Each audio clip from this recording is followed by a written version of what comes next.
Volunteer যা allow হয় না, আর তার সঙ্গে একটা মোড়া পুলিশ। কর্পোরেশনে যেরকম ভাবে বাক্স লুট হয়েছিল, এখানে ভোট করে গিয়ে এখানে পারলো ভালো, না পারলো ওই বাক্স। এছাড়া আমরা বুঝে গেছি এটা একটা ছেলে খেলা ছাড়া কিছু হচ্ছে না। মানুষ দেখছে, গণতন্ত্র প্রিয় যারা মানুষ, যারা ভোটার, তারা দেখছে কিভাবে ভোটটা হচ্ছে, পিসফুল ভোট হচ্ছে এবং শান্তিপ্রিয় ভোট হচ্ছে।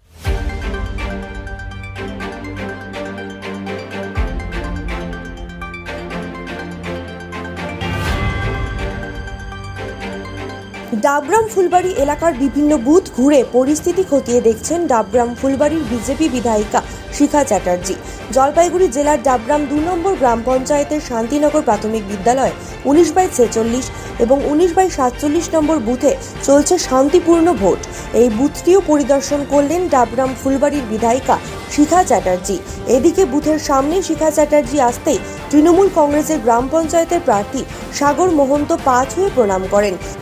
এটাকে ভনিতা বলে কটাক্ষ করে বুথ কেন্দ্রে কেন্দ্রীয় বাহিনী ছাড়া সিভিক ভলেন্টিয়ার দিয়ে ভোট করানো হচ্ছে বলে এমনটাই অভিযোগ করেন বিধায়িকা। তার আশঙ্কা ভোট লুট হওয়ার।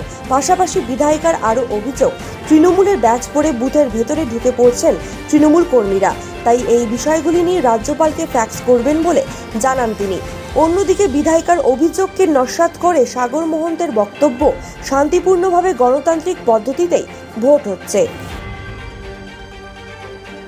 মানে পশ্চিমবঙ্গে ভোট মানে প্রহসন।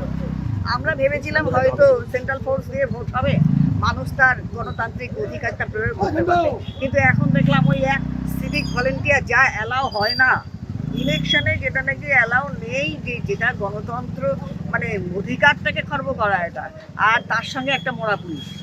মানে কোনো ব্যাপার না, ভোটটা কোনো ব্যাপার না, এখানে ছেলে খেলা হবে। তারপরে এরপরে কর্পোরেশনে যেরকম ভাবে বাক্স লুট হয়েছিল, এখানে ভোট করে গিয়ে এখানে পারলো ভালো, না পারলো ওই বাক্স লুট হবে। এছাড়া আমরা বুঝে গেছি। সুতরাং এটা একটা ছেলে খেলা ছাড়া কিছু হচ্ছে না। তারপরে এখানে 1300 সামথিং ভোটার, এত বড় একটা লাইন, কোনো অক্সিলারি বুথ এখানে দেওয়া হয়নি, মানুষজন কষ্ট পাচ্ছে। ভোট মানে এটা ভোট হচ্ছে না। আমি যা দেখে গেলাম 18-তে যা হয়েছিল আপনারা অনেকেই জানেন, অনেক মিডিয়া এখানে ছিল, মিডিয়াতে প্রকাশ করা হয়নি, সেটা পশ্চিমবঙ্গ সরকারের নির্দেশে সেগুলো বার করা হয়নি, কিন্তু এখানে সাংঘাতিকভাবে ভোট লুট হয়েছিল এবং ফিজিক্যালি অ্যাসাল্ট করা হয়েছিল আমাকে এবং অনেকে মার খেয়েছিল, অনেক কর্মীরা। তো এখানে আবারও তো সেই পজিশনে এসে গেছে। এখানেও মনে হয়, আমার মনে হচ্ছে যা সিচুয়েশন, এখানেও সেই অবস্থায় হবে। দিদি, আশঙ্কা করছেন নির্বাচন কমিশনকে অভিযোগ জানাবেন যে এখানে কোনো সেন্ট্রাল বাহিনী দেওয়া হয়নি? 100 বার আমি তো জানাবো, তো আমি রাজ্যপালকে জানাবো। রাজ্যপালকে আমি একটু পরে ফ্যাক্স করে পাঠিয়ে দেবো। রাজ্যপালকে আমি জানাবো যে এখানে কোনো সেন্ট্রাল ফোর্স নেই, এটা স্পর্শকাতর বুথ। স্পর্শকাতরের জন্য বারবার এখানে আবেদন করা হয়েছে। ডাবগ্রাম ফুলবাড়ি শুধু শান্তিনগর নয়, ডাবগ্রাম ফুলবাড়ি এলাকা, ডাবগ্রাম 1 বলুন, এদিকে ফুলবাড়ি বলুন, সবই তো স্পর্শকাতর। ফুলবাড়িতে হয়েছে, রিপোলিং হয়েছিল, আপনারা জানেন। সেই ফুলবাড়িতে সেখানেও সেই ওই সিভিক ভলেন্টিয়ার আর ওই একটা পুলিশ দিয়ে হয়েছে। প্রথমত বলে নেই, আমরা তৃণমূল কংগ্রেসের, আমি 1945 কাটের প্রার্থী এবং সাংগঠনিক দিক থেকে জলপাইগুড়ি জেলা সম্পাদক আমি সাগর মোহন। তো মানুষ দেখছে, গণতন্ত্র প্রিয় যারা মানুষ, যারা ভোটার, তারা দেখছে কিভাবে ভোটটা হচ্ছে, পিসফুল ভোট হচ্ছে এবং শান্তিপ্রিয় ভোট হচ্ছে।